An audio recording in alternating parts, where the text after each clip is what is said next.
primary care. Okay, so let's dive in. What type are you and why does it matter? We'll go in the overview. We'll go through the different hormones that we'll be talking about today. We'll be talking about just a few specific to these body shapes. There are lots of different hormones in the body, but we'll just go into a few of them, what they do and why they matter, what can go wrong and what the problems are related to them going wrong.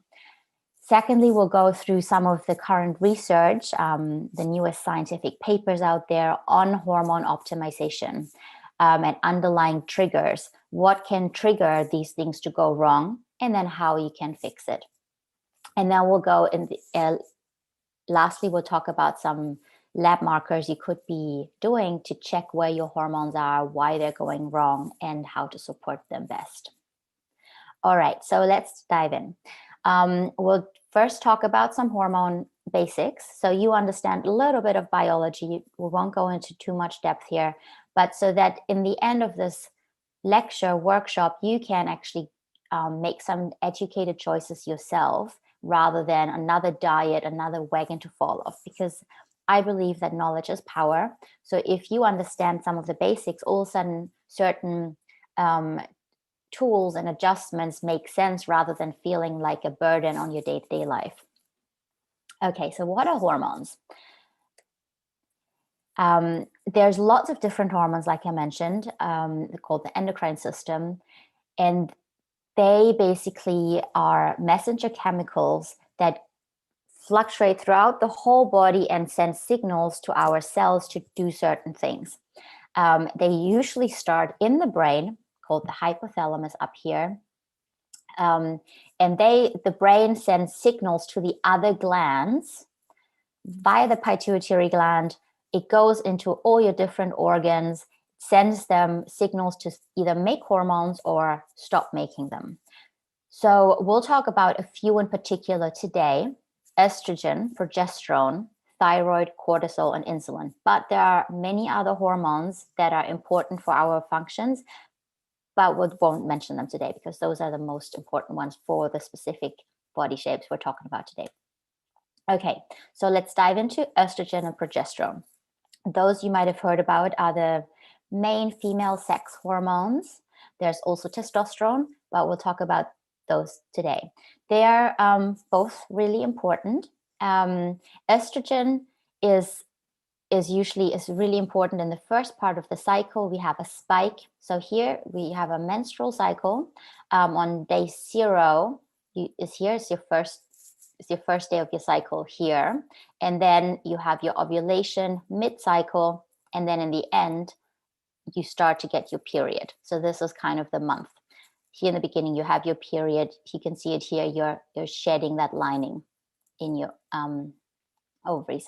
So estrogen is important right before ovulation, so you can ovulate even if you're not trying to get pregnant. It's actually really important to keep our hormones healthy so our body thinks it's safe to ovulate, because only then can we make progesterone in the second cycle. And why are they important? So estrogen makes things grow. So it gives you strong bones, it gives you nice hair, nice skin, curves. It also is really important for to have a healthy brain functioning, nails. It's really important to have estrogen, important for vaginal lubrication, libido, lots of things. It makes you really strong and thriving and grow things. So progesterone, on the other hand, is anti-inflammatory. It helps that lining down here gets stronger in the second part of the cycle. So if there was to be an egg released, it could actually be fertilized and stay there for a pregnancy. But also if pregnancy is not a goal, it can help you. It can calm your mind. It can make sure that you don't have any problems in that second phase. It's very anti-inflammatory, soothing. So what is the problem? Where can it go wrong? And we'll talk about one of the most common problems. There are lots of other concerns as well, but we'll talk about something called estrogen dominance today because it's most commonly seen in women before their menopause. And it's when estrogen and progesterone, rather than being a nice balance, estrogen either goes up in relation to progesterone, or progesterone goes down, or both. And when there's too much estrogen in relation to progesterone, we run into a lot of trouble. It can also be that there's not enough estrogen, but we won't go into that today. So as you can see here, if estrogen and progesterone are balanced, then we are strong and fit and slim. Not that this is the main goal. We're talking about more the health issues related to it today. If estrogen is too high and progesterone is too low in relation, then there are some issues. Number one, estrogen is related to growth. So if estrogen is not opposed by enough progesterone, it can lead to overgrowth of certain things, meaning certain things like endometriosis. It can give you fibroids and cysts, and potentially even cancers. It can also, if there's too much estrogen in relation to progesterone, it can give you anxiety. It can make you more inflamed. It can make you more prone to infections like recurring yeast infections or candida in the whole body, or bacterial infections, gut imbalances. It can make your, one of the most common things is PMS. So people think that that's just something we need to live with, but actually PMS is something that means that there's a problem with hormones. So that means painful periods, pain before the period, or spotting, or mood swings before the period starts. All these things are related usually due to too much estrogen and not enough progesterone to balance it out. Another problem is that, as I said before, that progesterone is really important for that second part of the cycle to make that endometrial lining stronger for fertility. Now, if someone doesn't have enough progesterone in that second phase of the cycle, they might find it harder to become pregnant. We've got one more person joining us now. Let me just make sure that their audio is off. Okay, so if progesterone is too low, then you can either potentially have too little, you just don't actually get pregnant at all, or are at a higher risk for miscarriages. So all of these things are not how we want them to be. Also, if your estrogen is too high in relation to progesterone, it might lead to weight gain in your thighs, in your butt, but also give you a little bulge in your lower belly. Okay. Another problem that can occur is that even if your estrogen is at the right level, it could be a problem with its breakdown. So we all have estrogen, and like I said in the beginning, it's really important for our health. And it gets broken down mainly in the liver. And there's one version, you don't have to look at this all in detail, it's just an example. It can be broken down into a protective form, and then it actually helps our bones, it helps our mood, our libido, all of these things I talked about before, our nails, our skin. However, if it gets broken down into two of the other versions here, then that can cause problems. That's when we see problematic growth and cancers, because those can attack DNA and make them mutate, and then we have problems. So it's also about that estrogen breakdown, and we'll talk about why that can go wrong later in this workshop. Okay, so the next hormone we'll be talking about is the thyroid. The thyroid, you might have heard about, it's actually important for the whole body. It is basically like a thermostat for the metabolism of every cell. So it either upregulates how fast our cells function or downregulates it. One of the most common problems is when it doesn't function quick enough, and it's called hypothyroidism. There's a lot of symptoms related to that. The most common ones is that people get cold, and they get really sensitive to cold, quickly cold hands and feet. They might have weight gain all over the body, and they haven't changed their diet, or they just find it really hard to lose it. They feel sluggish, depressed, can't get out of bed in the morning, are not motivated. They might have dry skin. They might have a hoarse voice. Their cortisol might be up for no reason. They might be eating well, but their cortisol level, their cholesterol levels might be elevated. And also it can give you sore joints, stiffness in the whole body, that achiness. It can contribute to heavier periods in conjunction with estrogen, like we said before. And it can also contribute to fertility problems. So another really important hormone. Another one is if your thyroid is sluggish or not functioning well, it can give you a sluggish brain. You might not have, your memory might not be working as well. You might feel brain fog and just an overall failure to thrive. So not what we really want. Okay, next ones we'll talk about is insulin. Most people are aware what insulin does. When we eat something mainly with sugars, but carbohydrates are sugars as well, also in smaller portion protein, but the main thing are carbs, sugars. If we eat them, our body produces insulin to shuttle that sugar, the glucose, into our cells. That is all good. We need that to some extent. It's really important. However, if we constantly have too much of that sugar floating around our body, our cells start to get insulin resistant. And that is a problem, because if you joined the first lecture, if you haven't, we talked about a lot of what problems are related to insulin resistance, metabolic syndrome, heart attacks, brain problems, Alzheimer's disease, all these things. We won't go into too much depth today. You can go back to the first lecture if you want to learn more about it. But some of the problems when your cells stop responding to insulin are, first of all, weight gain around the belly. Even if someone's otherwise slim, they might get a little bit of that belly fat and love handles. They might also have cravings. And like I said, down the line, it leads to problems like Alzheimer's. I even call Alzheimer's type 3 diabetes now because it's so linked to insulin and sugar problems. Okay. Lastly, we'll talk about cortisol because it's really important as well. So as you can see here, a normal daily rhythm of cortisol is that we get a spike here first thing in the morning. It gives us energy to be alert, to be motivated, get out of bed, get shit done. And then it should taper off throughout the day so we can get a good night's sleep.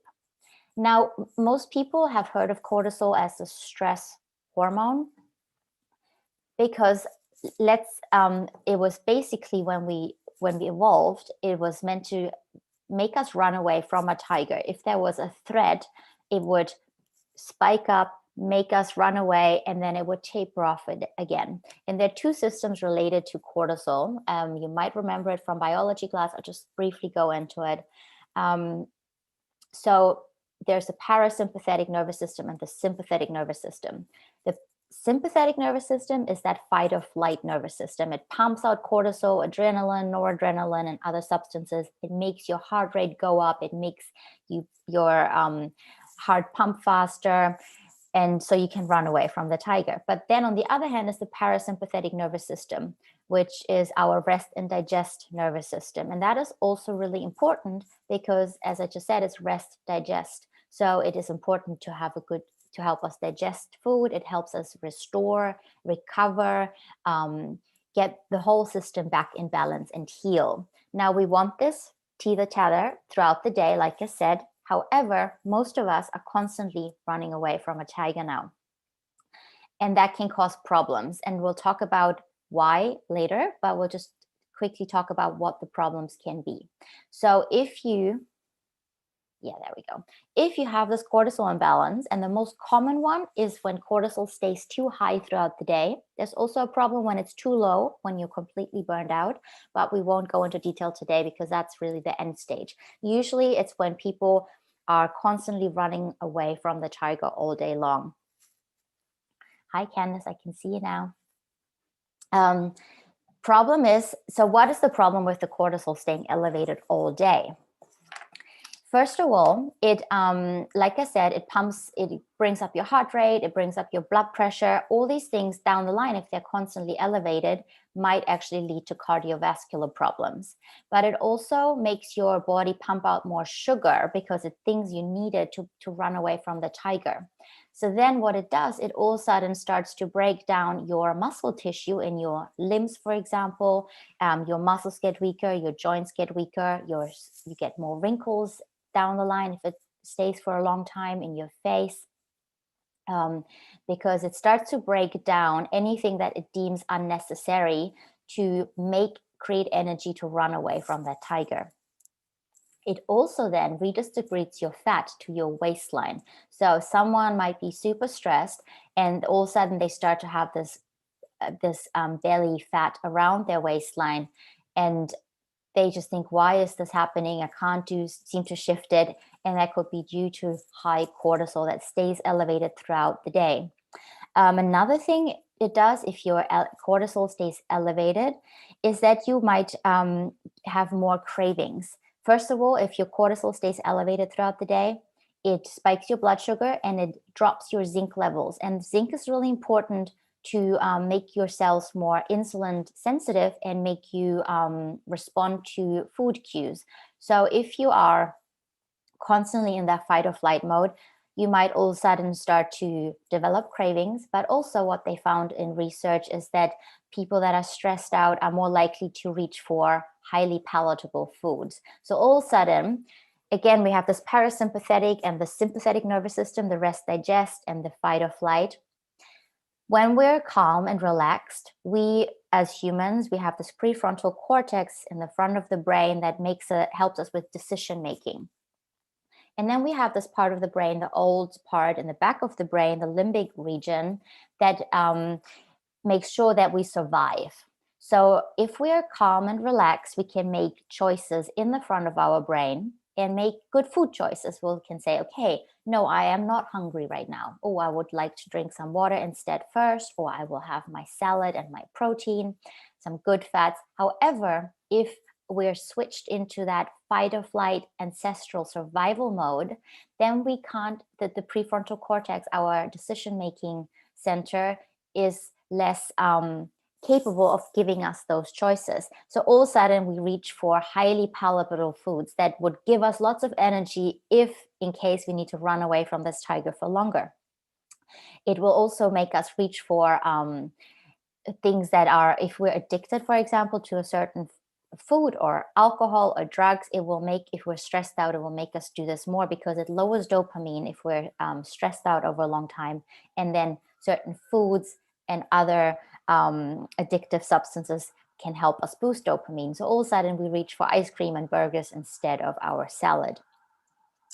It also makes us more prone to emotional eating and binge eating. Same thing, because our brain is just in the functioning in the wrong way.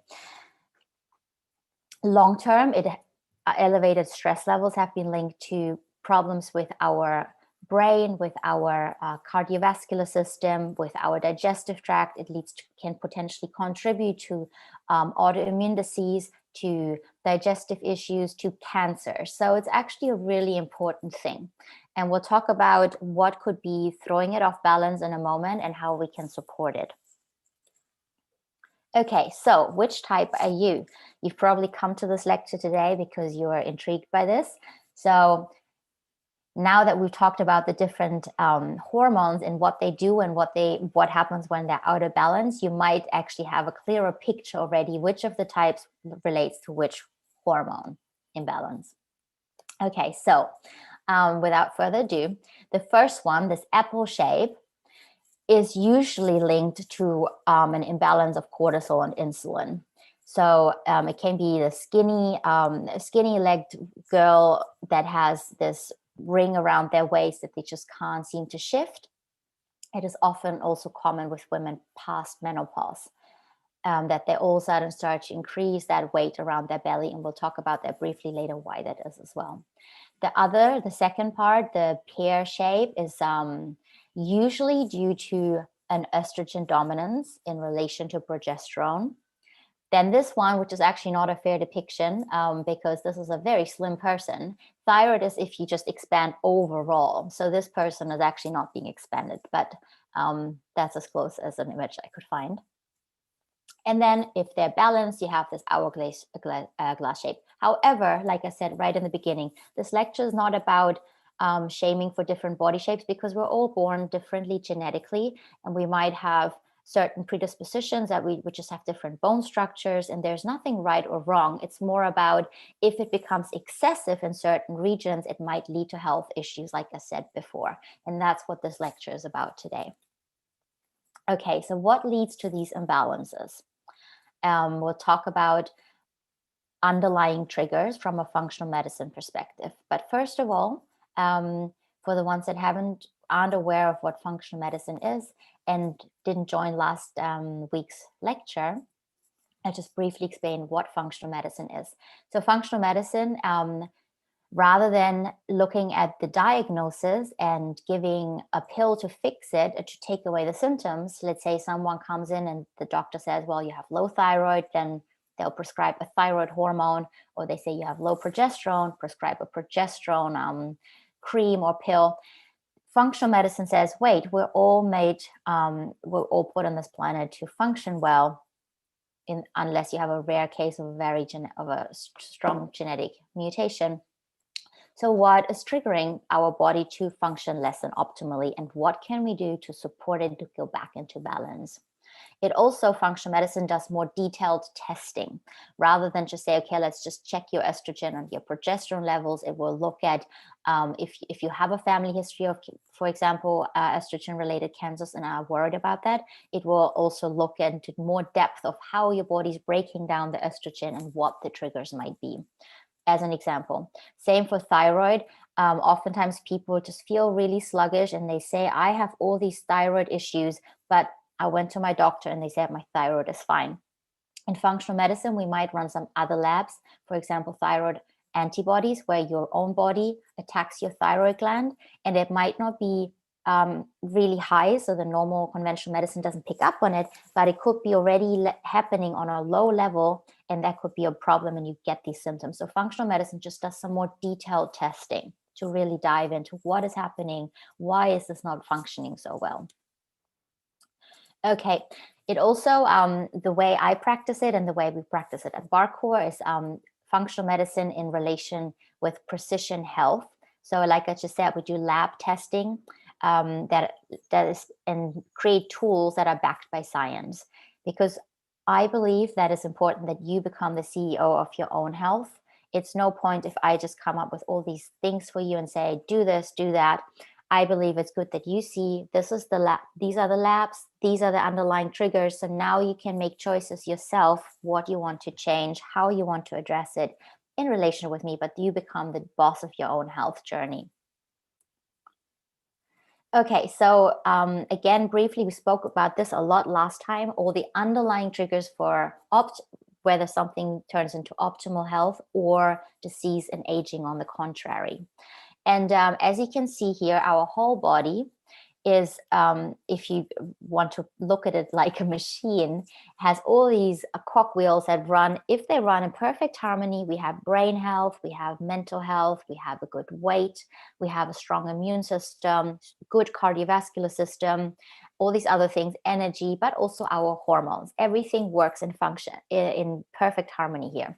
However, there's all these things outside here that can create sludge. They might all of a sudden start these to work less well. And then if one thing comes in and another, it just all starts to deteriorate and not function so well. So there's all these things, and you can never say this is the one thing that's the problem. It's usually a combination of this rust going in there, the sludge that makes it work less well. So the same thing is for hormone health. So we'll specifically talk about that today. But there's all these underlying factors that are usually contributing and working together, not just one of them. It's never just one thing that blocks our body and throws it off balance. So if someone says, just take this one supplement, it'll fix you, it's usually not how it happens.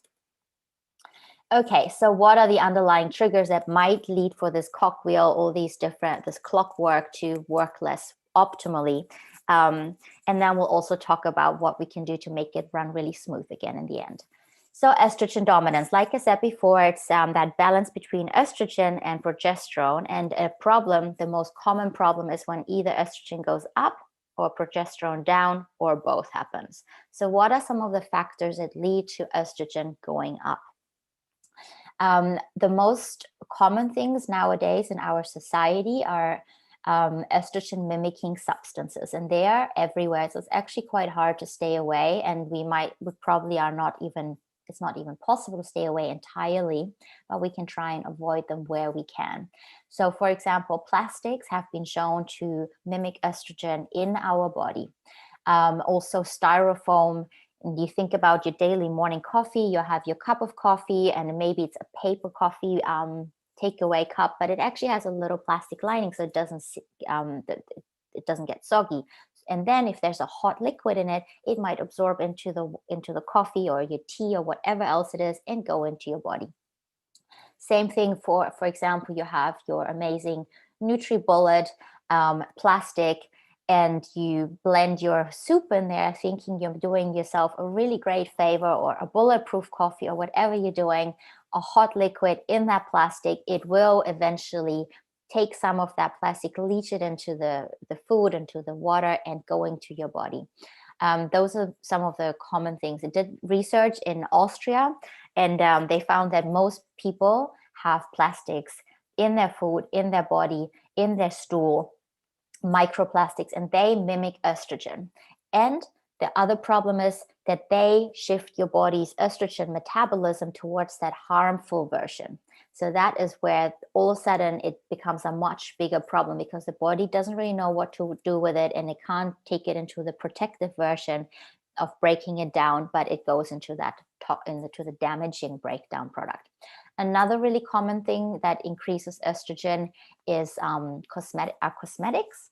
There's a lot more awareness now. So there are a lot of products now that say they're paraben free and paraffin free, because those have been shown to, if they go into the body, they can, wait 1 second. Does silicone mimic estrogen?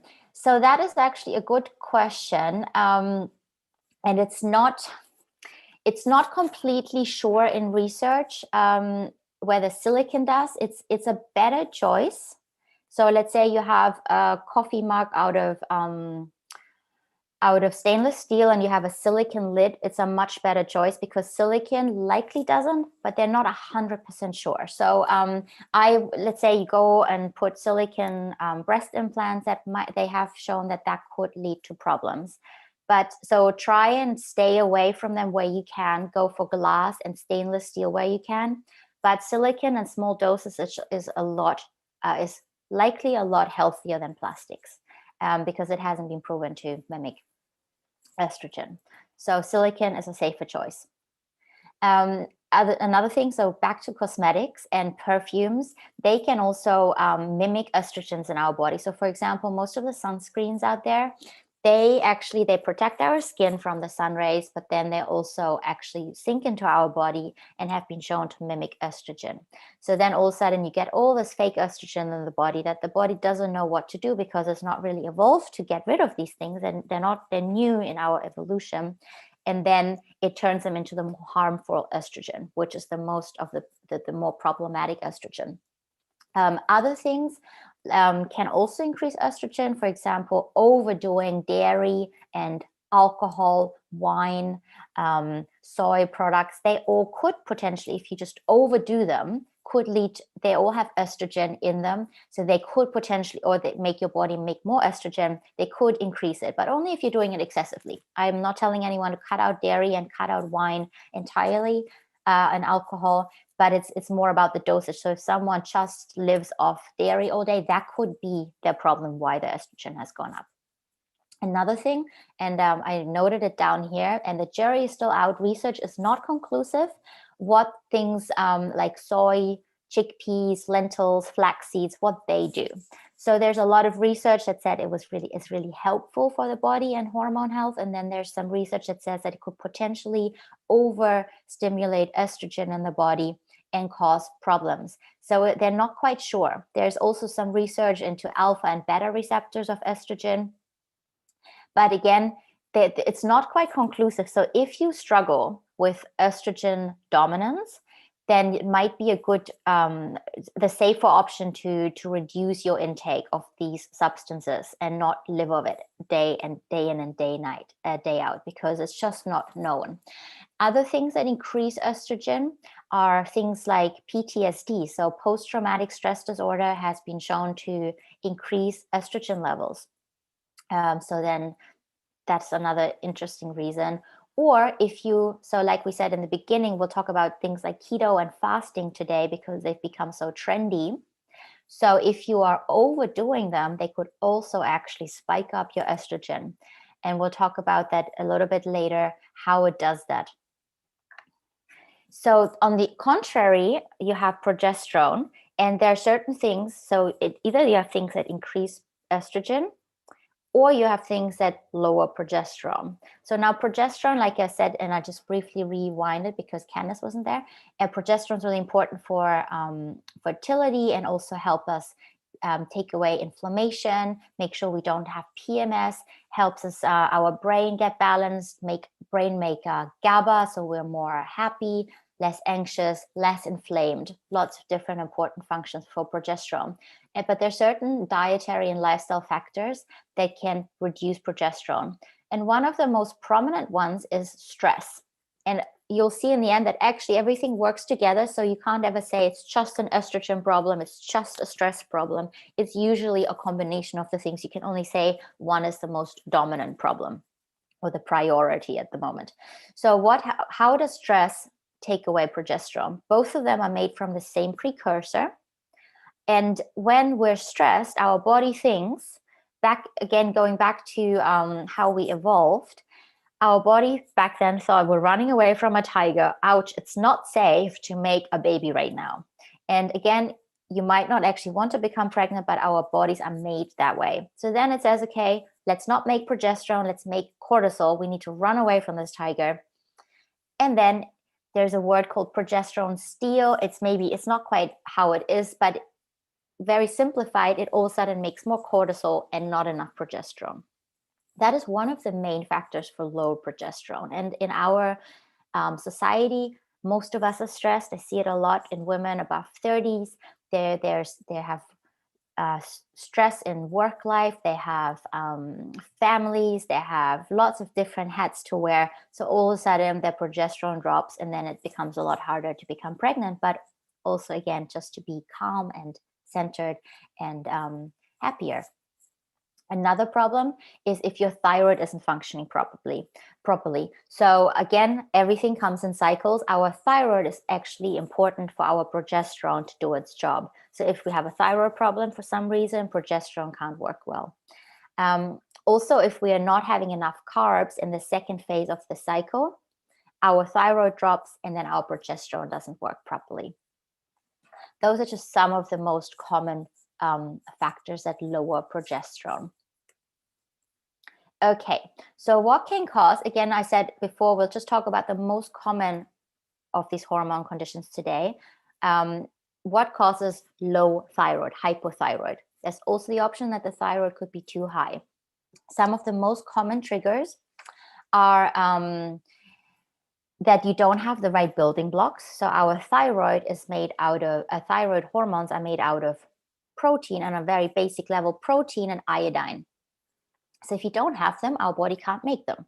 But then to turn the precursor hormone into the active form that actually does all the work, we need a few other things. Some minerals like zinc, selenium, vitamin A, they all need to work well, and some iron, other things, to actually turn it into the activated form.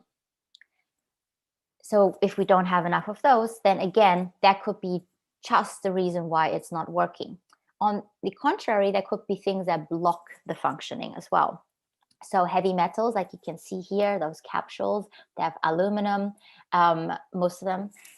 Or if we eat a lot of tuna to get good omega-3s, it's full of mercury. Those things have been shown to block our thyroid, and then it can't make enough of the thyroid hormone. Also, having food intolerances. So this is a really common thing. If you, let's say you eat foods that you're intolerant to, and we talked about this more in last lecture again, so maybe go back to that if you're interested. If you have foods that you're intolerant to, and you're eating them, your immune system reacts as if you were being attacked by a virus or a bacteria. Now, if this happens for a long time and you eat those foods daily, then at some point your immune system might start to overreact and attack itself. And wherever your weak part is, and that's usually genetically, you have a genetic predisposition, for example, so it always goes in the family. They say, oh, my family and my sister, my mother, my auntie, they all have thyroid problems. Then all of a sudden your immune system starts to attack your thyroid, and then it can't work that well. And even just if it does it on very minute levels and it's not being picked up yet by a normal doctor will say, no, you don't have a real thyroid problem or a thyroid autoimmune disease.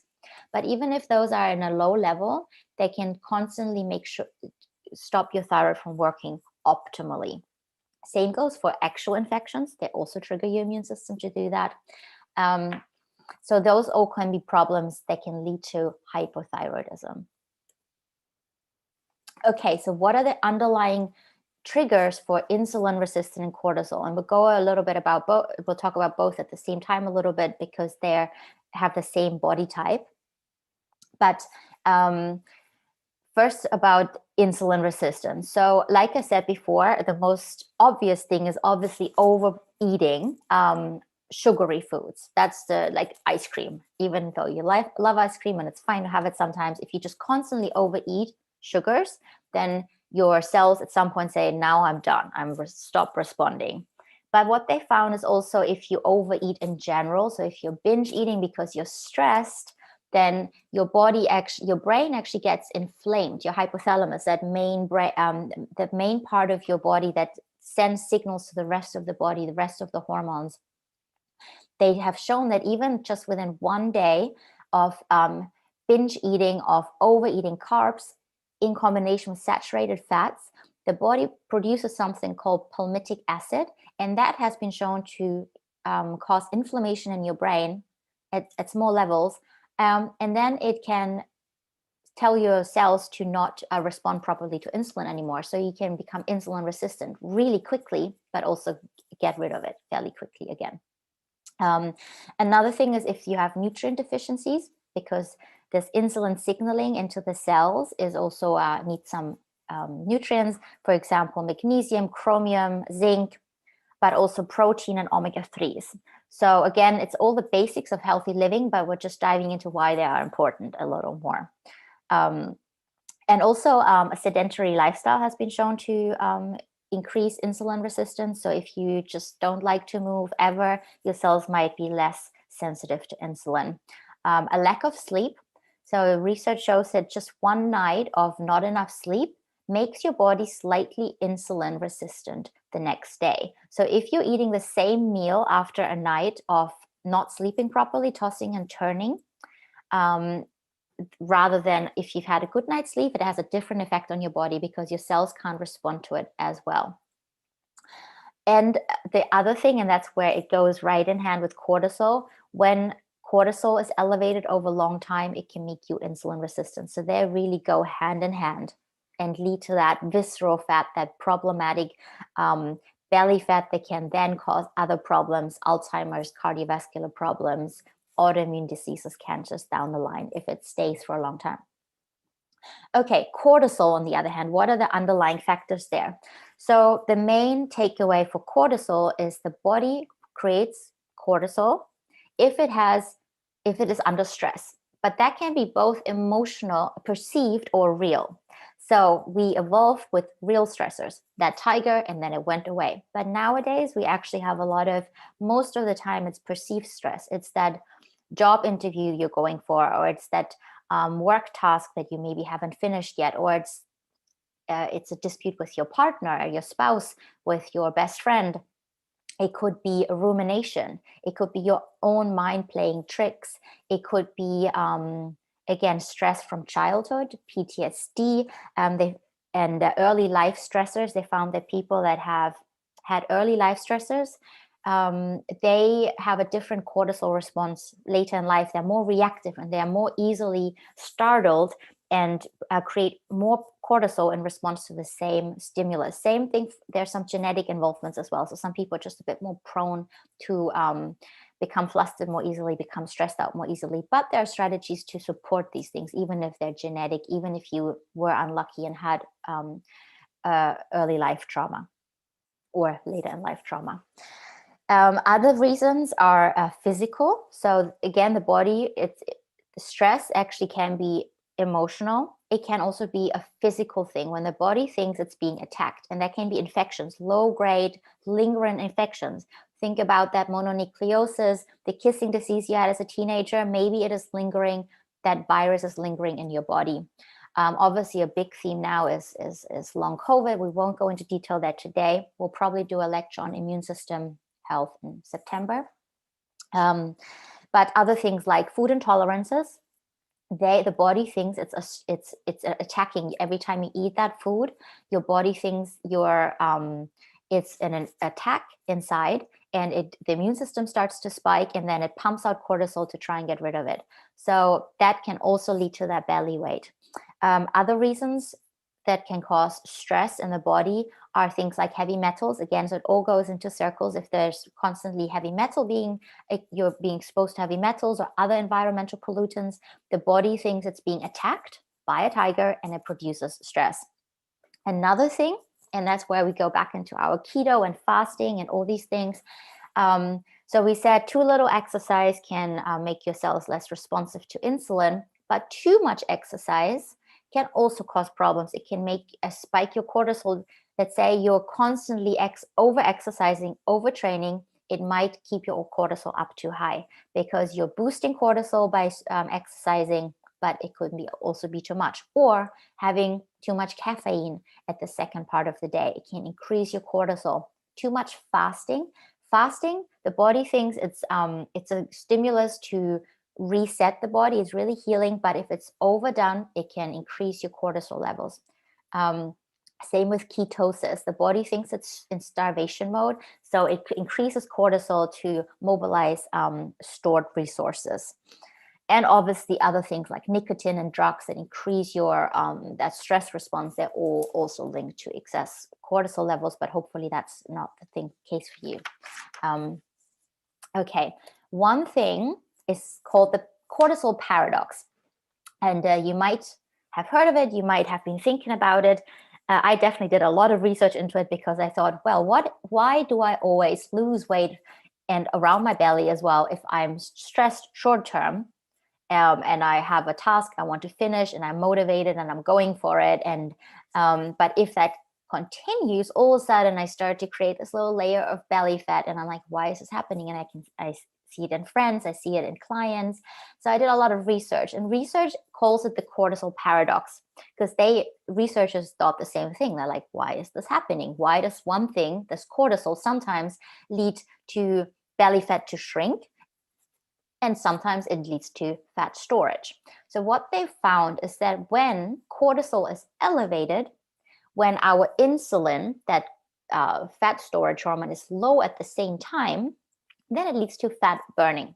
So in the morning, when you should have this really nice circadian rhythm of cortisol, if you remember, in the morning you can spike your cortisol, you need it to get out of bed. Ideally, you can spike it as much as you want while your insulin is still low. However, if you're spiking your cortisol when your insulin is up, that's when it leads to fat storage. They even went a step further and said there's something called leptin involved, but I won't go into detail today. That's something with your satiety hormone. But the main thing to take away here is if you are spiking cortisol when you are also currently spiking insulin, so if you're overeating or if you're eating lots of sugars, then it will increase that belly fat. If it's the other way, if you're spiking your cortisol in the morning when your body is, or when you're fasted, then it actually leads to fat burning. Okay, so I briefly said before there's a problem with menopause. Oftentimes women in their menopause also can turn, all of a sudden they might have been slim all their life, all of a sudden they get this layer around their belly and they say they just can't shift it. So why is that happening? We'll just go into a brief summary today, not into much detail, but normally estrogen gets produced in the ovaries before menopause. It also gets produced to smaller amounts in your adrenal glands, the ones that make cortisol, for example, and also in your fat cells. Now, most of us are so stressed out throughout our life that at some point our adrenal glands or the brain stops telling the adrenal glands to make so much to function that well. So it gets tired. By the time you hit menopause or before menopause, when estrogen starts to lower, the body says, oh, I'm pooped. My adrenals are pooped. I've been so stressed all my life. So now I'm really struggling to make estrogen and keep up with the declining ovarian production. So I better make some belly fat to produce that missing estrogen.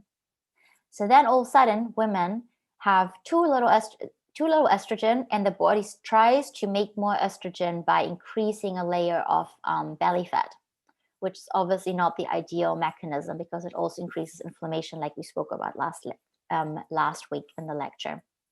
So that's a really common reason for that belly fat gain around menopause that just seems to be so difficult to shift.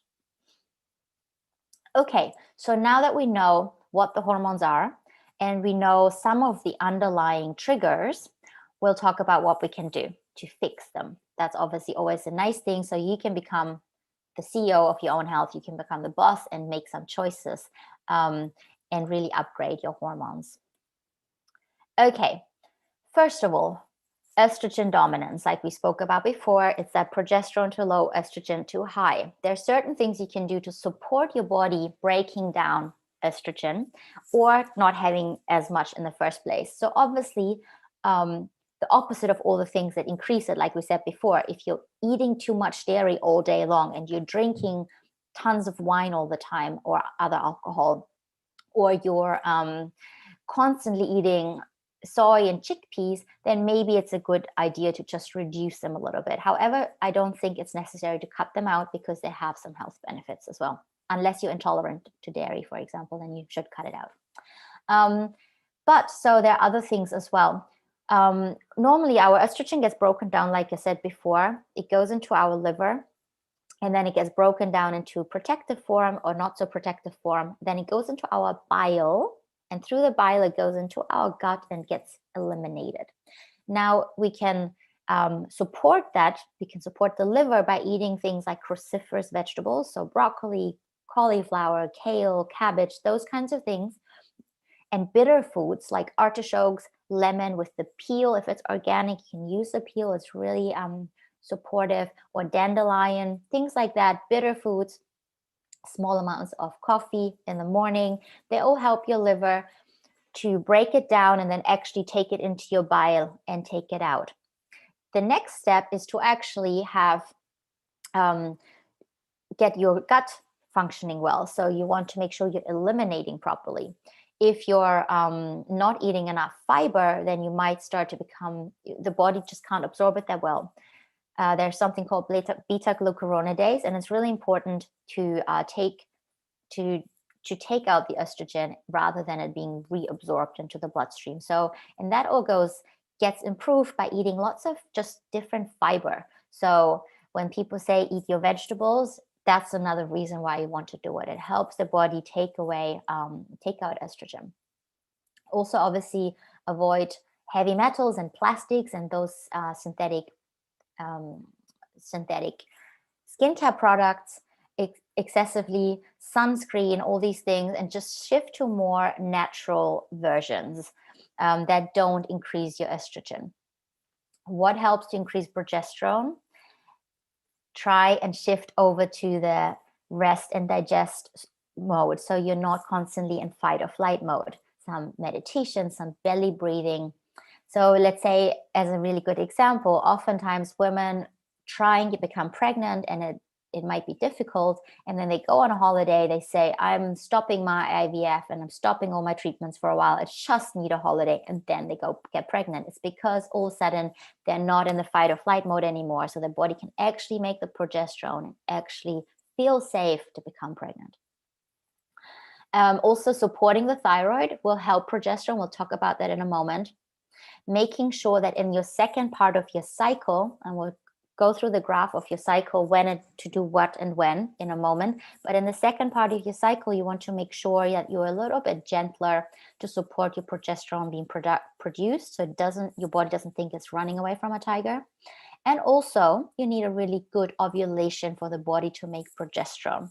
So if you remember in the beginning of this lecture, we looked at this graph. We said there's ovulation in the middle of your cycle, and only thereafter progesterone goes up. And actually, ovulation is important for the body to make progesterone. They can't go without each other. So we need to also support ovulation. We'll talk about that in a moment after. We also need some protein and some carbs to have good progesterone production, and enough fats. So both estrogen and progesterone are made out of fat. And if you don't have enough in your diet, good fats, in your body just might not have enough of the building blocks. Okay, so thyroid. Some of the do's, some of the don'ts, just in general. Again, there can be lots of specifics and it might be slightly different for each one of you, but these are just the most common factors that can help or hamper thyroid function. So what are some of the do's? Like I said before, to make the thyroid hormone, we need the precursor, so the body can actually produce it. And you can see the picture here is samphire. It's iodine. We need iodine, found in seaweed, found in samphire, found in nori sheets, found in seafood. Really important for our thyroid function.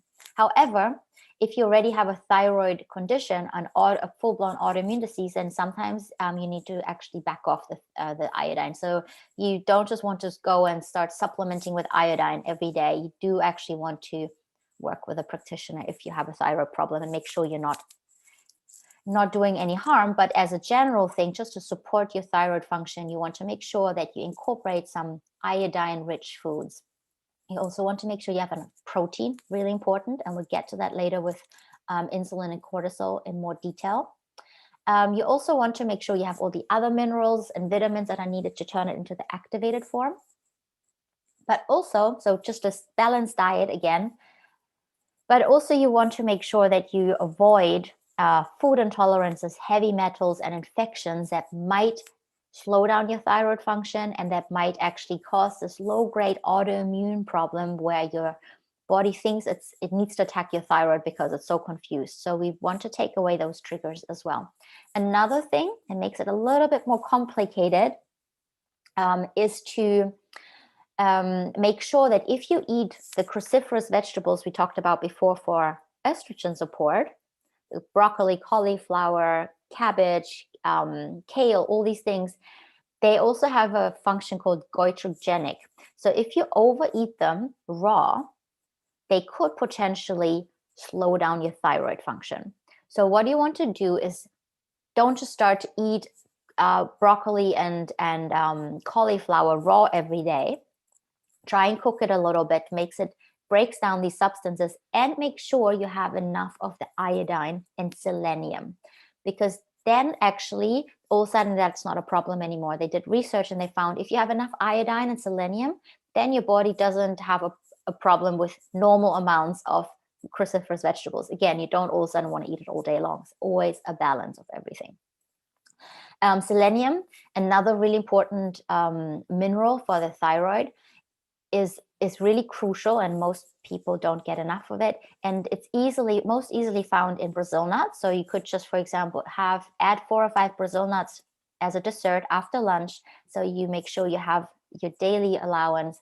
Or you could, it's also found in seafood. So you get all of it. If you eat a piece of organically found a wild-caught salmon, all of a sudden you get all the different things. You get protein, you get some iodine, and you get selenium. So it's actually and zinc and other minerals that you need for your thyroid to function properly. Okay, next up, insulin. So that we spoke about before, there's a problem if we spike insulin too much by eating too many carbs. The goal is, so what do we want to do? The goal is to keep insulin steady, to keep our blood sugar steady, to keep it low so that there are no spikes and the body doesn't have all these detrimental adaptations. Ideally, we might even want to add some periods of ketosis. It's an optional thing, but there's a lot of research. Let me just check, is that, no, we'll go into that later. Ketosis, we'll go into that later. So we'll talk about that in a moment. Obviously, also, again, avoiding all the things we talked about before. So if you overeat, and if you overeat carbs and fats together, your brain starts to get inflamed and make the cells insulin resistant. So you want to stay away from that. Try and next time you feel like binging, other than getting emotional support, cognitive support, and find out why you feel like binging, also think of, okay, well, this will make my brain insulin resistant, and then all of a sudden I will get cravings and get into that cycle. So maybe I shouldn't be doing this. So portion control. Also avoiding sleep issues. Try to get enough sleep. Like I said before, just one night of not enough sleep makes you insulin resistant. Supporting your gut microbiome, your gut health. There's a lot of research, and most people know about it now, how important it is that we have the right kind of gut bacteria, but they also have been shown to help our insulin levels. Exercise. So I said before, a sedentary lifestyle leads to less insulin sensitivity. So they did research, and if you exercise, if your muscles pump, then your body becomes more sensitive to insulin. So it's a really good thing to do to stay active, but not overdo it so it doesn't cause a cortisol problem. So a good rule of thumb is to try and move every day, and then 2 or 3 times a week, get a really high intensity body weight workout. And that can be whatever you enjoy. It can be spinning. It can be a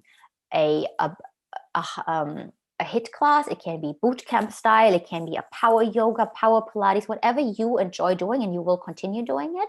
But just try and get something at higher intensity that kind of gets all your muscles working 3 times a week, roughly, plus minus.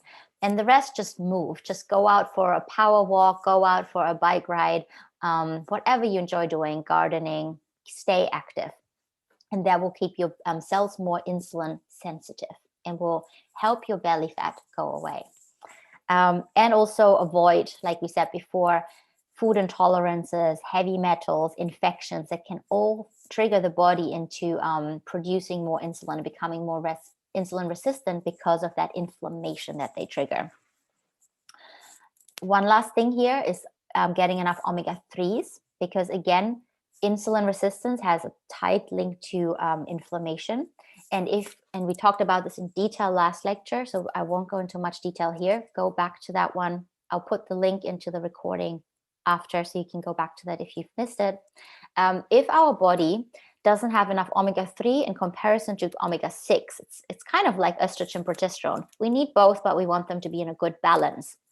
Now, if we have too much omega-6 in relation to omega-3, or not enough omega-3, so there's just this imbalance, then we make more inflammation. And then our body becomes more insulin resistant and starts to lead to that belly fat. Okay, cortisol. There's obviously a few very obvious tricks to help your cortisol, and they sound so easy, but it's stop stressing out so much. But it actually, like you can see here, the importance is that circadian rhythm, because we actually need the cortisol to go up in the morning. So we don't want it to just go away entirely. We just want to make sure it is at the right time of the day.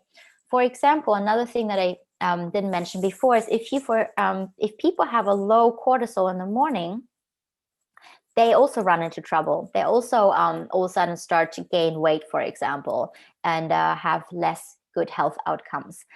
If someone has sleep apnea, they showed that they're more likely to have a low cortisol response in the morning, and that is not a good thing either. So we do want that spike in the morning, but we want it to taper off later in the day. They also did research with people getting cortisol medication. If they have an autoimmune disease or an inflammatory disease, they sometimes people get prescribed cortisol. And what they found, and usually they say that a side effect is weight gain. However, what they now realize, because they're doing a lot of research into something called the circadian cycle and that daily rhythm of waking up and going to sleep, and they realize if they give the same amount in the morning rather than later in the day, the people actually don't start to gain that weight. So if people need to take certain medications, cortisol medications, because of other health issues, then it might be good to discuss with your doctor to get it earlier in the day, because it mimics your natural cortisol curve, your circadian rhythm. And research shows that then it might actually not cause any of the other or less of the side effects. So that's also really nice to know. But so what can you do? You want to remove anything that it triggers your body thinking it is stressed. So that are all the things we talked about before. Food intolerances, big one. It was really an important one. I see it all the time with people that have that little bit of belly fat and they're skinny all over, or they're skinny with their legs and then they have this belly fat they can't lose, or they have they're just puffy overall. If they remove food intolerances, if they do a test and check what the problems are, because it can be healthy foods as well, then all of a sudden this disappears. The body doesn't have to pump cortisol out anymore all the time. Also infections, same thing. If there's, for example, Candida albicans, it's a really common yeast that people can have systemically. You can test it with an antibody test. People know about antibody testing now because of COVID. Same thing how you can do with other viruses, with yeast infections. Doesn't mean that you have a vaginal yeast infection, but it can be actually systemic. Men can have it too.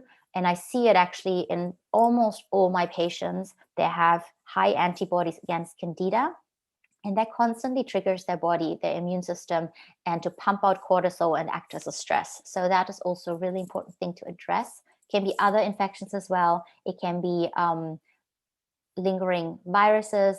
It can be bacterial infections, H. pylori, all these kinds of things. So removing these will help the body feel less stressed, but also obviously cognitive, emotional triggers. And that usually involves seeing a professional if there was childhood trauma early on in life, later on in life, abusive relationships, anything like that. Or just you feel like your brain is just ruminating all the time. It might be a good idea to find help, just so you can break through these patterns and reprogram your brain.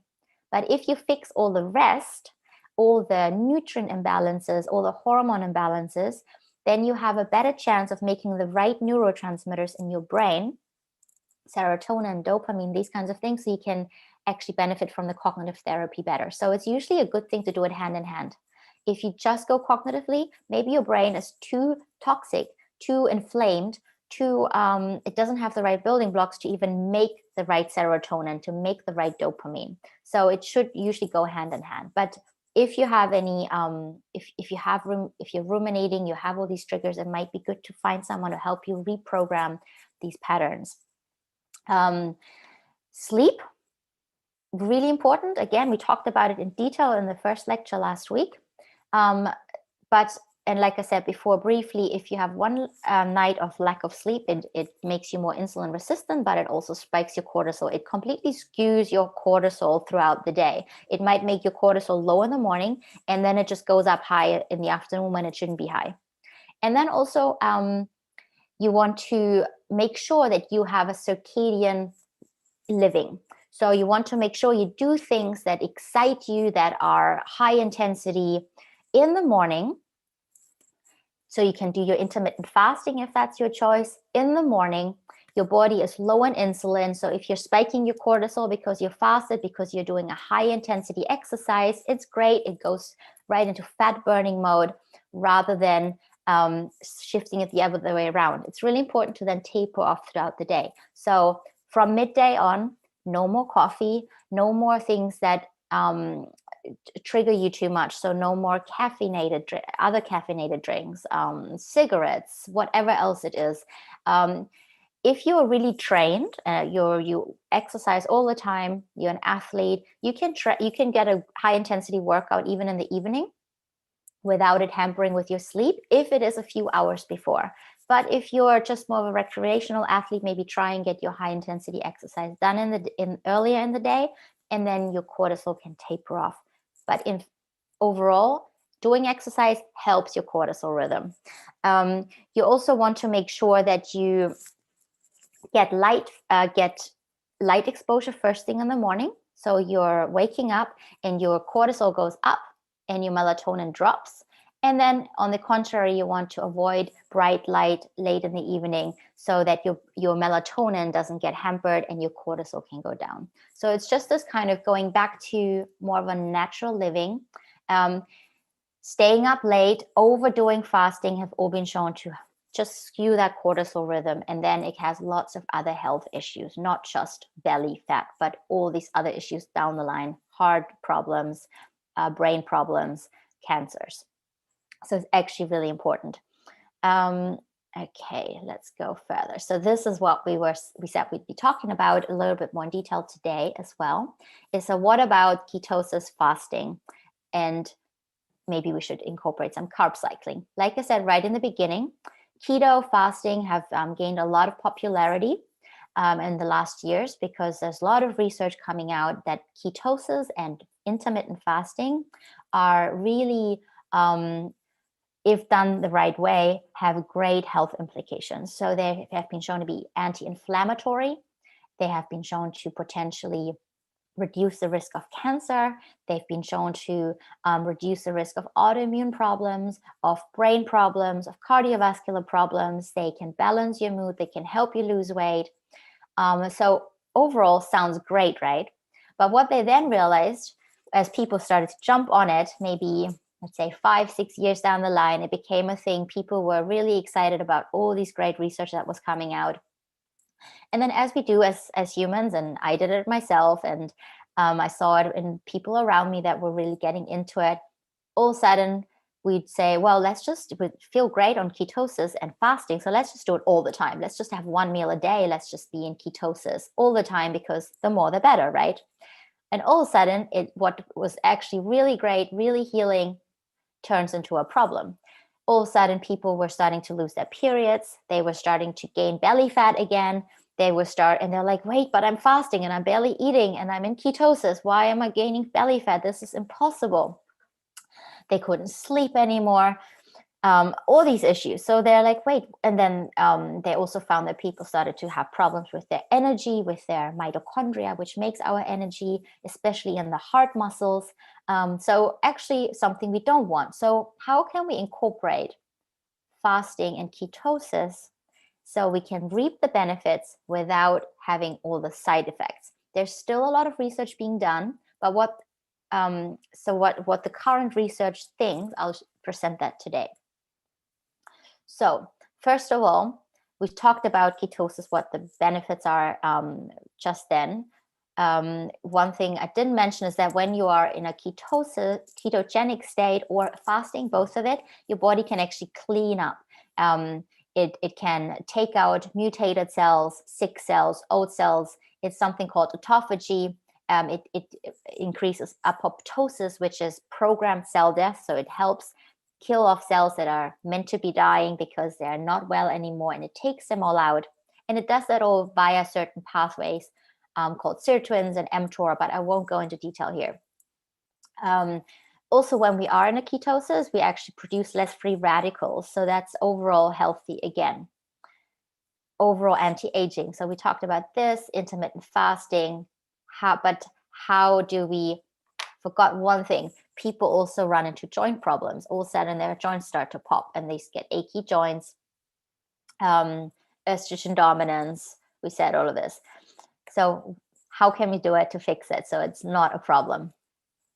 So there are two things: the monthly cycle for women that are still that have a monthly cycle, that are in their reproductive years and are not in any hormonal pills that stop the cycle. And then also a circadian cycle. So there's the two. For the women that don't, and men that don't have this monthly cycle, it'll be a weekly cycle, and I go into that a little bit as well. But so it's important to go in and out of keto fasting, but also have more carbs in other times of your life. Okay, so if you are a man or you're a woman without a cycle, post-menopause or before, because you're on some hormonal pills that takes away the cycle.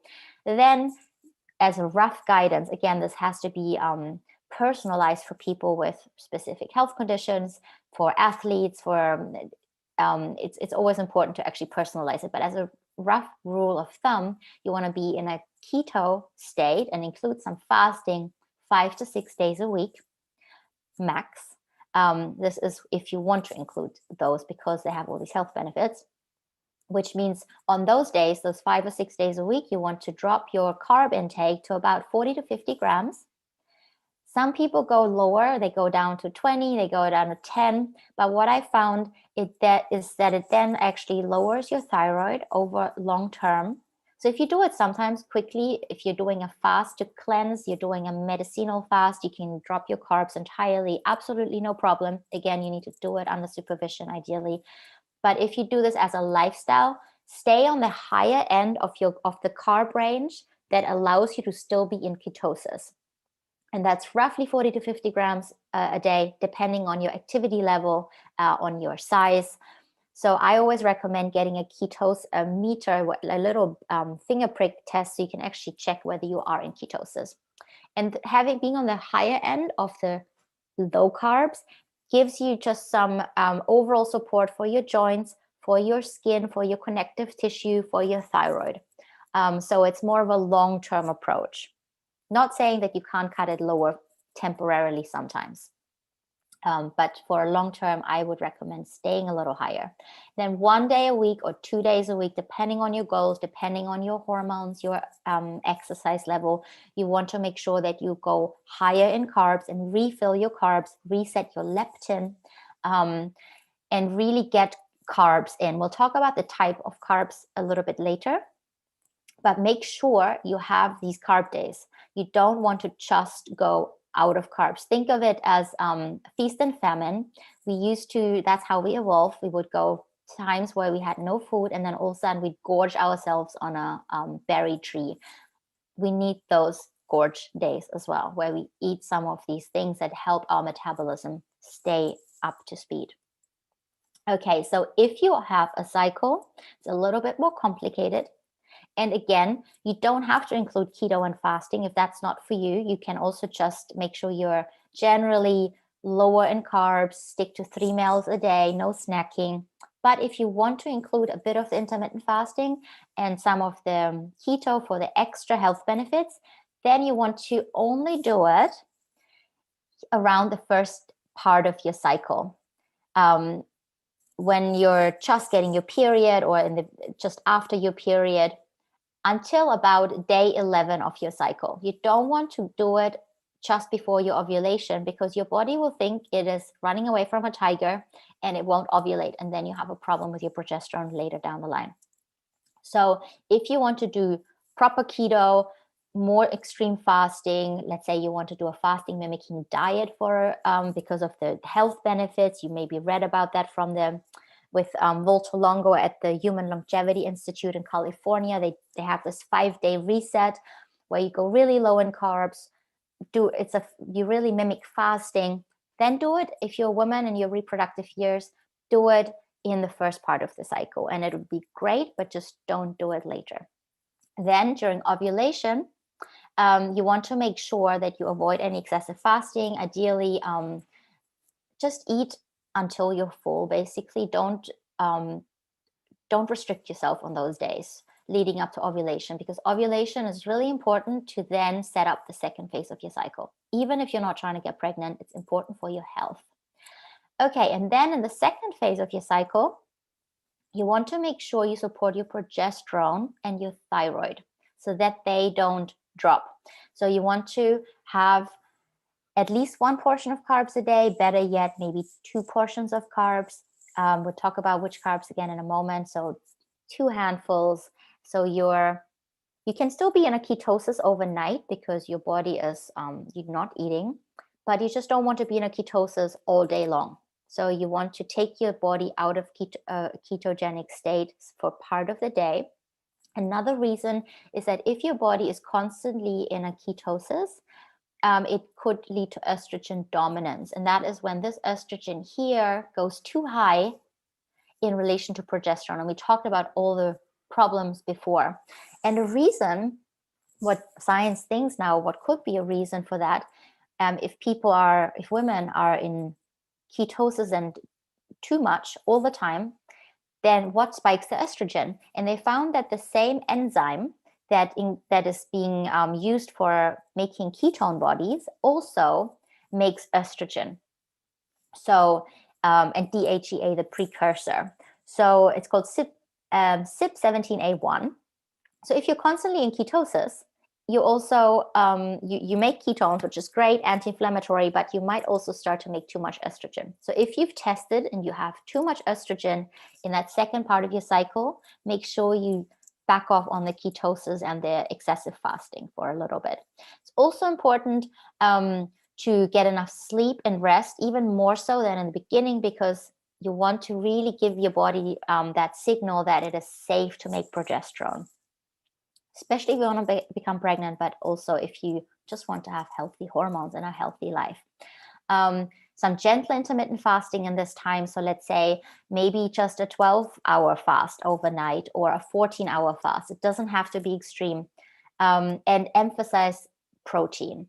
All the time, protein is important to balance your insulin and your cortisol levels. Most people that have this belly fat don't get enough protein. However, especially in the second part of the cycle, you really want to make sure you get enough good quality protein. Okay, so the next thing, regardless of your cycle, if you're in your weekly cycle or in your monthly cycle, you want to make sure that you eat according to your and live according to your circadian rhythm. So like I said, you want to make sure that you do anything intense, stimulating, fasting in the morning and not later in the day. So what they did research, for example, with intermittent fasting, if people were having the eating window earlier in the day or later in the day.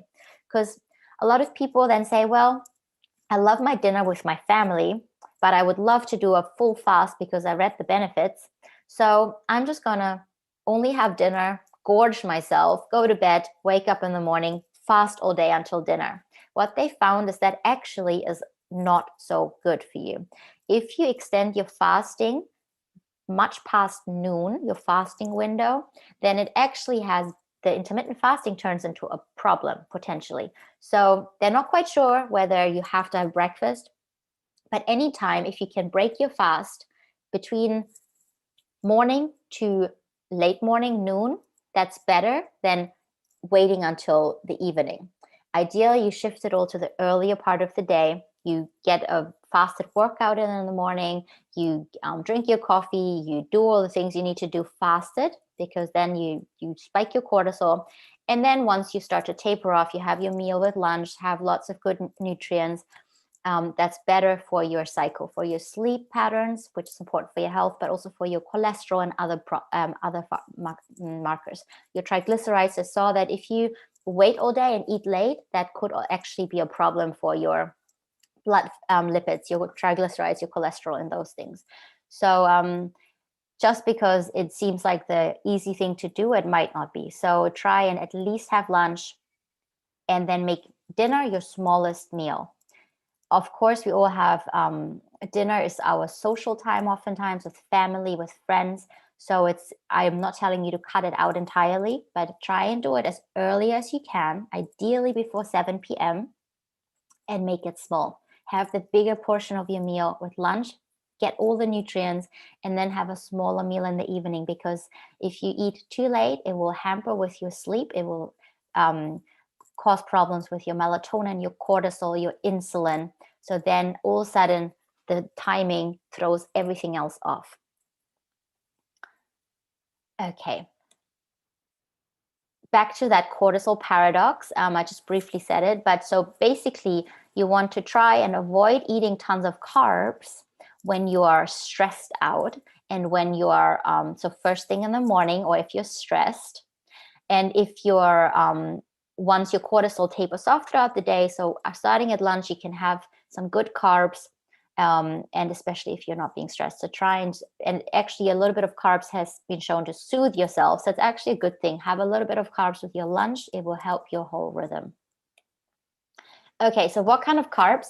Obviously, I'm not going to tell you to never eat all your favorite treats again, ice cream and pizza and all of that. But number one rule is to stay away from foods you're intolerant to. So if you are gluten intolerant, you ideally stay away from gluten. But not everyone is gluten intolerant. So if you are not gluten intolerant, even though gluten isn't good for anyone, it's okay to have it sometimes. Same with ice cream. Dairy, if you're not dairy intolerant, you can have it sometimes. However, what I found is that when people become a bit more intuitive and slow down, they become more mindful, slow down their eating, become a bit more in tune with their body, with their rhythm, then all of a sudden they crave healthier carbs, slower carbs. So let's say one of the really good carbs is resistant starch. It's when you cook potatoes, sweet potatoes, rice, and let it cool down. Or if you eat bananas or papayas, if they're not quite ripe yet, they actually have something called resistant starch, which feeds you good gut bacteria, which we need, rather than spiking your blood sugar so much. Also, eating lower glycemic index carbs, so berries, sour apples, fruit that is not so ripe, all these things actually are really good for your gut health, give you good some good sugars, but without spiking your blood sugar too much. So try and stay away from refined sugars on a day-to-day basis. You can have it sometimes as a cheat, your favorite ice cream, whatever it is. But what I found is that people usually start to tend towards some more healthy options because they start to feel better and they don't get the brain fog after, they don't get that blood sugar drop after they had the spike. So all of a sudden they don't want all these things anymore. Okay, another rule that it's completely regardless of your cycle of the time of the day is to try and always eat the rainbow. So we briefly touched upon the importance of different colorful vegetables before, but just try and get a good varied diet. Get lots of different nutrients because they all have different things that they do in the body. Get some good fat, some good protein, a little bit of carbs.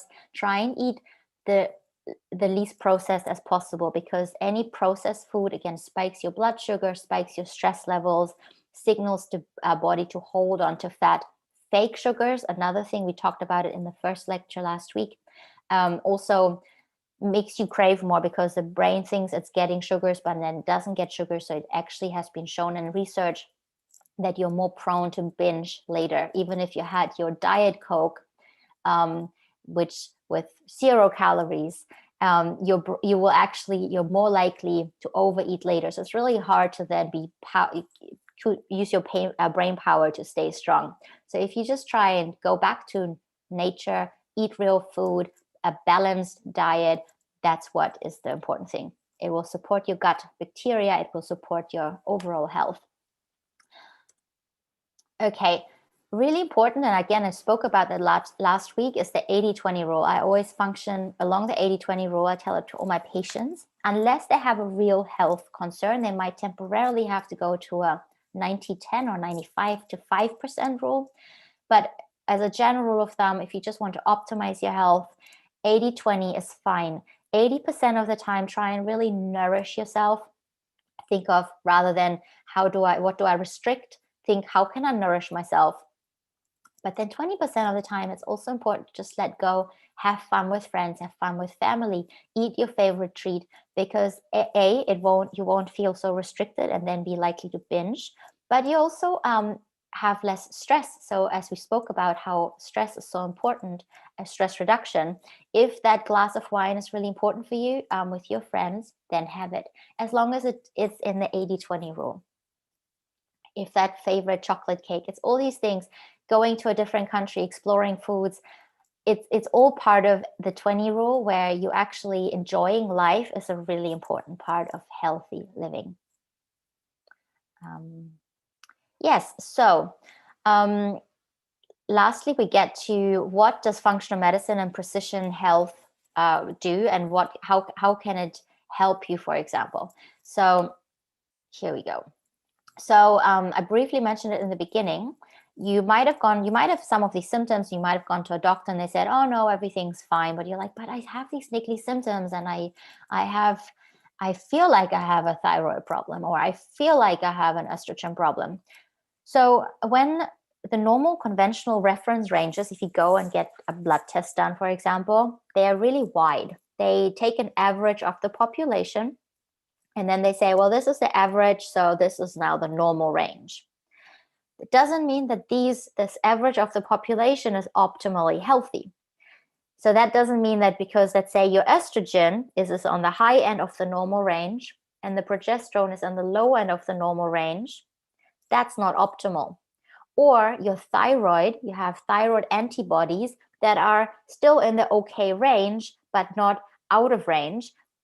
Your doctor won't pick up on it, but it's actually constantly already causing problem in that cogwheel of health. One question, let me have a quick look.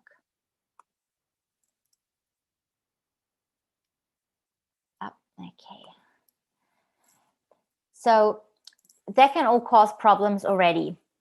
And in functional medicine, we have more specific ranges to support you down the line more specifically. So what I'll do actually, we'll go through that after. I'll stop the recording because now we'll go into how this can all help you. If you have questions to that in specific, you can always reach out to me and I'll just talk to the people of the workshop today now privately. Let me stop sharing.